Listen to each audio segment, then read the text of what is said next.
Hey everyone, I just wanted to record a quick video to let you guys know that I am probably not going to be in this whole week. So my daughter tested positive for COVID, and I, as a result, also caught COVID over break.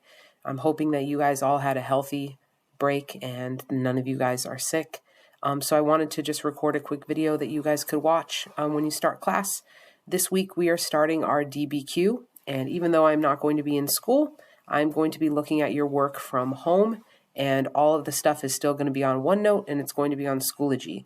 So while you guys are not going to be writing the essay this week, we're going to be doing it over 2 weeks. This week, you're going to be doing all the reading on OneNote, and you're going to be collecting all of the information that you need.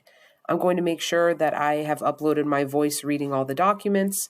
I'm also going to make sure that I've put some videos up for you guys to help you with some of the harder things that we're going to be doing. But by the end of the week, I'm hoping that all of the work in OneNote is going to be done and that you guys are going to have your body paragraphs at least organized and ready to go for next week. If you guys don't have that done by next week, you are going to have a problem getting your essays done because I am not changing the due date for these essays. If you guys need any help, please email me. I'm going to put my email address up again on Schoology. Don't write to me on Schoology. I am not going to get it as quickly as on my phone when you guys write to jahlk@linschools.org. All right, everyone, stay healthy. I will see you soon.